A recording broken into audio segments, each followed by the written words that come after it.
সেটা হলো আমাদের মসজিদে আকসা নিয়ে। ফিলিস্তিনে যে আমাদের মসজিদ, এই মসজিদে আকসা কবে, কি করে, কিভাবে তৈরি হলো, আমরা সোশ্যাল মিডিয়ায় বা আমাদের ভারতবর্ষের যে মিডিয়া, তার মাধ্যমে আমরা দেখতে পাচ্ছি যে একটা জিনিস বারবার প্রচার করা হয় যে এই 70 বছর আগে, 75 বছর আগে এই ইহুদিরা তারা সেখানে বসবাস করে সেটাকে দখল করেছে।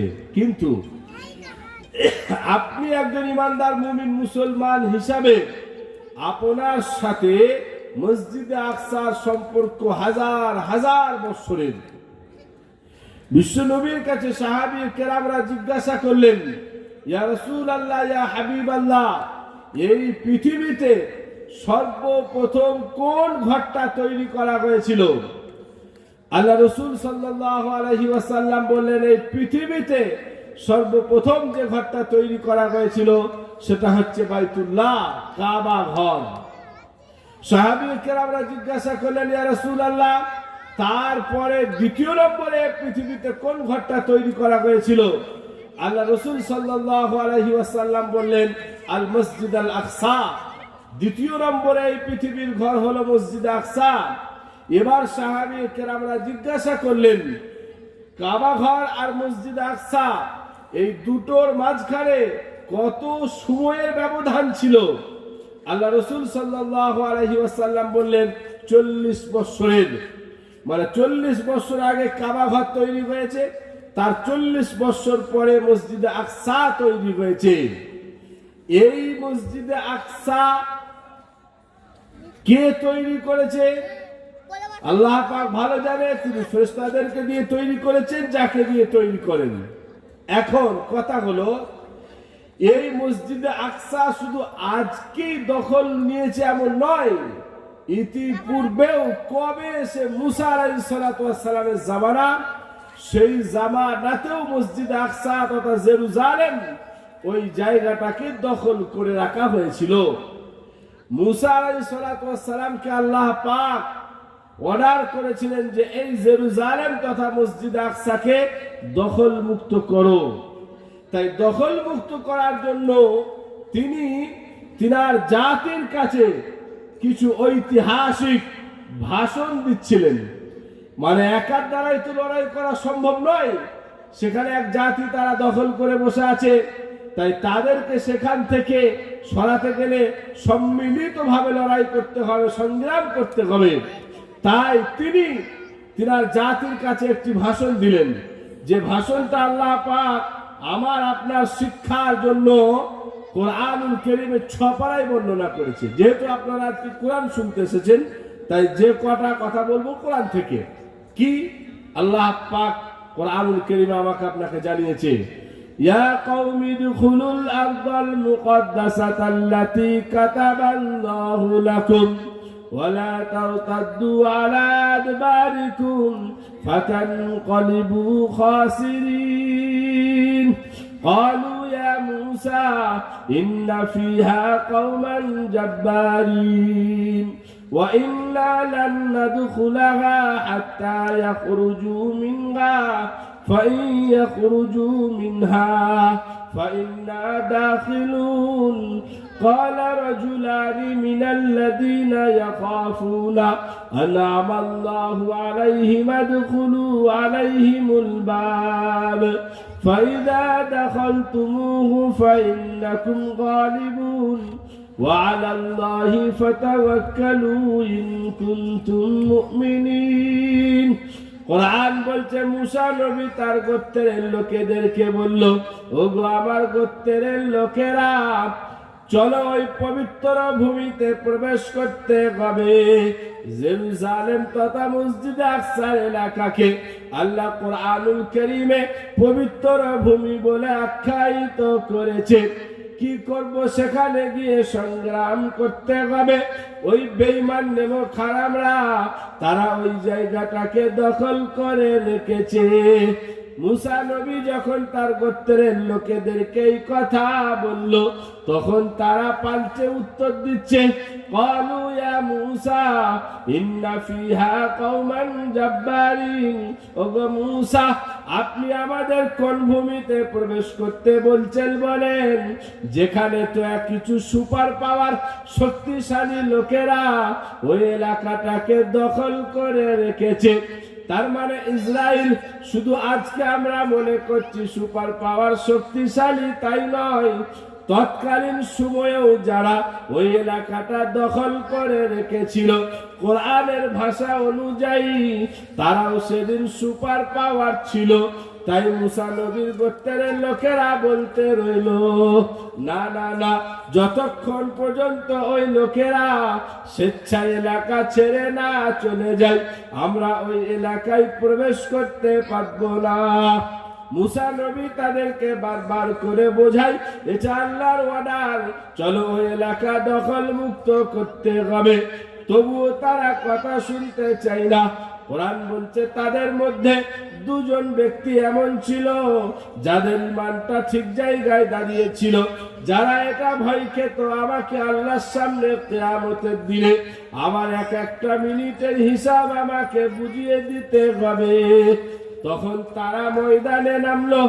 তারা কি বলল? কোরআন বলছে, قال رجلان من الذين يخافون أنعم الله عليهم ادخلوا عليهم الباب فإذا دخلتموه فإنكم غالبون وعلى الله فتوكلوا إن كنتم مؤمنين।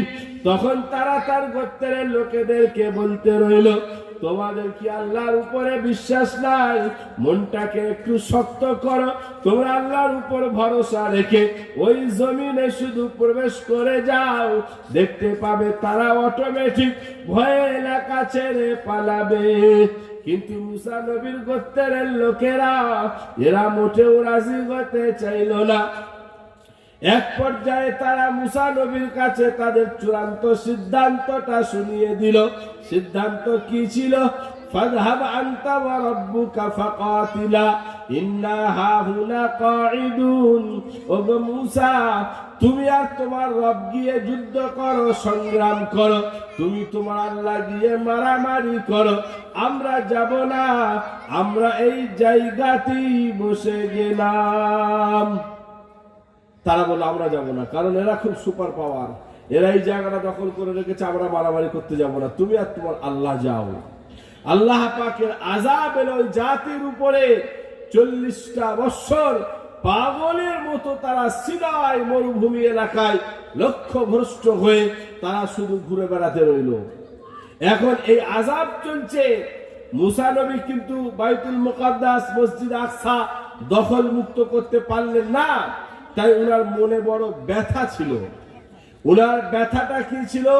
প্রিয় নবী সাল্লাল্লাহু আলাইহি ওয়াসাল্লাম সাহাবীদেরকে মক্কায় বসে বসে বলছে, মুসা আলাইহিস সালাতু ওয়াস সালাম আল্লাহর কাছে দোয়া করেছিলেন, ফাসাআলাল্লাহ আইয়ুদনিয়াহু মিনাল আরদিল মুকাদ্দাসাতাল্লাতী রামিয়াতাম বিহাজারিন। ওগো আল্লাহ, আমি তোমার কাছে চাইছি তুমি আমার ওই পবিত্র ভূমির এতটা কাছেতে মৃত্যু দিও, যেখান থেকে একটা পাথর ছুঁড়লে ওই পবিত্র ভূমিতে পৌঁছে যাবে। আল্লাহ নবী সাহাবীদেরকে এইভাবে বলছেন, আর বলছেন আমি তো মক্কায় আছি, যদি ফিলিস্তিনে থাকতাম তোমাদেরকে আমি দেখাতাম, এই দেখো এইটা মুসা নবীর কবর। তাহলে উনি ওনার জীবদ্দশায় দখল মুক্ত করতে পারলেন না, কারণ ওই যে আযাব নেমে এলো, ওই আযাব চলাকালীন মুসা নবীর ইন্তেকাল হয়ে গেল।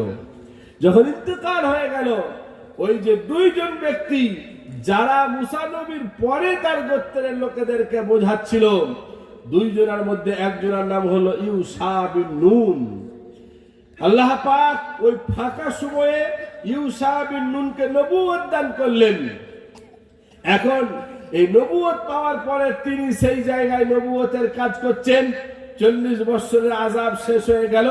এই মুসা নবীর গোত্রের লোকেদের তখন মাথাটা ঠিক হয়েছে যে আমরা আল্লাহর হুকুম মানি নাই বলে এই আযাব, এরা সকলে দলবদ্ধ হয়ে ইউসা বিন নূনের কাছে গিয়ে বলল, চলো আমরা তোমার নেতৃত্বে সংগ্রাম করে এই মসজিদ আকসাকে মুক্ত করব, দখল মুক্ত করব। বললো করবে? বললো হ্যাঁ। যুদ্ধ শুরু হলো, তৈরি হলো। যুদ্ধ চলতে চলতে চলতে চলতে শুক্রবারের আসর আর মাগরিবের মাঝামাঝি টাইমে গিয়ে পৌঁছেছে। আর শনিবারের দিন ওদের কাছে ছিল খুব প্রিয় দিন। শনিবারের দিন ওরা ঝগড়া, মারামারি, যুদ্ধ এসব কিচ্ছু করবে না। মাগরিবের সময় শুরু হয়ে গেলেই শনিবার দিন পড়ে গেল। তাই ইউসা বিন নূন বড় চিন্তিত হলো যে আর তো কিছু সময় লাগবে এই এলাকাটা দখল করতে আমাদের, আমরা জয়লাভ করে যাব। কিন্তু সূর্য তো ডুবে যাবে। সূর্য ডুবে গেলে শনিবার শুরু, একেবারে 24টা ঘন্টা পুরো যুদ্ধ বিরতি রাখতে হবে। আর 24 ঘন্টা পরে আবার নতুন করে যখন ময়দানে আসা যাবে তখন আবার সেনাবাহিনীর লোকেদের জোশটা থাকবে তো। তাই উনি বড় চিন্তিত হলেন। উনি চিন্তিত হয়ে আল্লাহর কাছে দোয়া করলেন, আল্লাহুম্মা হাবাসহা আলাইনা, ওগো আল্লাহ, এই যে সূর্য যে জায়গা পর্যন্ত ঢলে পড়েছে আপনি অতক্ষণ ওই জায়গায় স্টে লাগিয়ে দেন, ওই জায়গায় স্থির করে দেন, যতক্ষণ আমাদের সূর্যটা আপনার যুদ্ধে জয়লাভ করতে সময়টা লাগবে অতক্ষণ সময় আপনি সূর্যকে ওই জায়গায় দাঁড় করিয়ে দেন। আল্লাহ রাসূল সাল্লাল্লাহু আলাইহি ওয়াসাল্লাম হাদিসে বলছেন, ইন্নাশ শামসা লাম ইউহবাস আলা বাশারিন ইল্লা লিইউসা। কোন মানুষ আল্লাহর কাছে দোয়া করেছে আর আল্লাহ সূর্যকে সেই জায়গায় দাঁড় করিয়ে দিয়েছে এমন ইতিহাস নাই, শুধুমাত্র ইউসা বিন নূন যখন আল্লাহর কাছে দোয়া করেছিল আল্লাহ পাক ওই জায়গায় সূর্যকে দাঁড় করিয়ে রেখে অতক্ষণ দাঁড় করিয়ে রেখেছিলেন যতক্ষণ সেখানে যুদ্ধে জয়লাভ করতে সময়টা লেগেছিল। ইউসা বিন নূনের নেতৃত্বে জয়লাভ হয়ে গেল, জেরুজালেম দখল মুক্ত হলো। উনি মসজিদে আকসায় বসে নবুয়তের কাজ করতেন, এলাকা চালাতেন। কিন্তু সম্মানিত ভাইয়েরা আমার, একটা সময়ের ব্যবধানে মানুষের পদস্খলন ঘটে। 150-200 বছর পর আবার এই জেরুজালেম অন্য লোকেদের হাতে চলে যায়। এইভাবে কখনো দখল মুক্ত হয়, কখনো দখল হয়, দখল মুক্ত হয়, দখল হয়। এখন এই যে জেরুজালেম আজকে এসে পৌঁছেছে সেই ইহুদিদের কবজায়, তারা দখল করে রেখেছেন। একজন মুসলমান হিসাবে মসজিদে আকসাকে নিয়ে এত আবেগ কেন? কারণ এই জেরুজালেমকে নিয়ে মুসলমানদের অনেক ইতিহাস। এই জেরুজালেমে হাজার হাজার নবীদের কবর আছে, জেরুজালেমে হাজার হাজার নবীদের জন্মস্থান। ওই জেরুজালেমে ঈসা নবীর মা হযরত মারইয়াম দীর্ঘদিন খাদেমা ছিলেন। যেমন আমরা মুয়াজ্জিন রাখি, পরিষ্কার পরিচ্ছন্ন করার লোক রাখি, তো খাদেমা ছিলেন ঈসা নবীর মা। ওই মসজিদে আকসায় কোরআনুল কারীমে আছে ঈসা নবীর নানির পেটে যখন উনার মা ছিলেন তখন উনি মান্নত করেছিলেন, আল্লাহ আমার পেটে যে বাচ্চাটা আছে এটা যদি বেটা ছেলে হয় একে আমি বাইতুল মুকাদ্দাস মসজিদে আকসার খাদেম বানাবো। কোরআন বলে, إذ قالت امرأة عمران رب إني نذرت لك ما في بطني محررا فتقبل مني إنك أنت السميع العليم। ইমরানের বিবি হান্না মানে মরিয়মের আম্মা জান বলছে, ওগো আল্লাহ, আমার পেটে যে বাচ্চা আছে এটা যদি বেটা ছেলে হয় একে আমি বাইতুল মুকাদ্দাসের খিদমতে দেব, সেই জন্য মান্নত করিলাম। কিন্তু কোরআন বলছে, ফালাম্মা ওয়াদাতাহা ক্বালাত রাব্বি ইন্নী ওয়াদাতুহা উনসা ওয়াল্লাহু আ'লামু বিমা ওয়াদাত ওয়া লাইসা আয-যাকারু কাল উনসা। যখন প্রসব করলো বলছো, ওগো আল্লাহ, এটা তো কন্যা সন্তান, একে আমি বাইতুল মুকাদ্দাসের খিদমতে কেমন করে দেব? আল্লাহ বলছে, ওরে পাগলি, তোমাকে যে কন্যা সন্তান দিয়েছি পুরুষ তার সমতুল্য হবে না, ও কি তুমি বাইতুল মুকাদ্দাসের খাদেম বানাবে? তাই এই অর্ডারে মরিয়ম আলাইহিস সালামকে তিনার আম্মা জান বাইতুল মুকাদ্দাসের খিদমতে নিযুক্ত করলেন। ঈসা নবীর জন্ম ওই মসজিদে আকসা চত্বরে। তিনি দীর্ঘদিন এখানে খিদমত করলেন। ইব্রাহিম নবীর দুটো ছেলে, একটা ছেলের নাম হলো ইসমাইল আর একটার নাম হলো ইসহাক। আল্লাহর অর্ডারে ইসমাইলকে পাঠানো হলো কাবা ঘর চত্বরে। আমরা বারবার শুনেছি মা হাজারার ইসমাইলকে, আর ইসহাক লালিত পালিত হচ্ছে বাইতুল মুকদ্দাস মানে মসজিদে আকসার চত্বরে। আল্লাহ দুটো ছেলেকে দিয়ে দুটো মসজিদকে আবাদ করিতেছে। ইব্রাহিম নবীর পরিবার হলো সুখী পরিবার, ইব্রাহিম নবীর পরিবার হচ্ছে আদর্শবান পরিবার। এখান থেকে আমাদের জন্য শিক্ষা হলো, আমার ছেলেটা ডাক্তার হোক, মাস্টার হোক, ব্যারিস্টার, উকিল, ব্যবসায়ী, যা হবে হোক, কিন্তু আমার ছেলেকে যদি আদর্শবান তৈরি করতে চাই তাহলে তার সাথে সাথে আমার ছেলেটাকে মসজিদের সঙ্গে সম্পর্ক জুড়ে দিতে হবে। আমার সম্মানিত ভাইরা, একজন মুসলমানের কাছে মসজিদে আকসা কেন এত গুরুত্বপূর্ণ? বিশ্ব নবীর কালেকশনটা দেখে নেন। বিশ্ব নবী মেরাজে যাবেন, মসজিদে হারাম থেকে বিশ্ব নবীকে বিদ্ঘুটে অন্ধকার রাত্রিতে বুরাকে চাপিয়ে হাজার হাজার কিলোমিটার রাস্তা, সেই ফিলিস্তিন থেকে মক্কা, মক্কা থেকে ফিলিস্তিনে আনা হলো। এখন বলেন, ওই জায়গাতে আসার পরে প্রিয় নবী মসজিদে আকসায় প্রবেশ করলেন, অন্যান্য নবীরা উপস্থিত আছে, ইমামতি করে নামাজ আদায় করালেন। এরপরে শুরু হচ্ছে আকাশ পথের ভ্রমণ। মেরাজ মানে হচ্ছে লিফট, মেরাজ মানে হলো সিঁড়ি, তার মানে এবার আকাশ পথের ভ্রমণটা শুরু হলো। এখানে প্রশ্ন হলো যে আল্লাহ মসজিদে আকসা থেকে বিশ্ব নবীকে আকাশ পথের ভ্রমণ শুরু করাতে পারেন, সে আল্লাহ কি মসজিদে হারাম থেকে, মসজিদে কাবা থেকে, সেখান থেকে কি আকাশ পথের ভ্রমণ শুরু করাতে পারতেন না? নিশ্চয়ই পারতেন। লজিকটা কি? লজিকটা হলো আল্লাহর মেসেজ ছিল, হে মুহাম্মদ শুনে নাও, তোমার কাছে কাবা ঘর যেমন পবিত্র এবং তোমার কাছে ফেমাস ঘর, ওই রকমই এই ঘরটাও হচ্ছে ফেমাস ঘর, ওই রকমই এই ঘরটারও গুরুত্ব। বেঈমান এবং খারাপেরা তারা এই ঘরটাকে দখল করে রেখেছে, এটা তোমাকে দখল মুক্ত করতে হবে।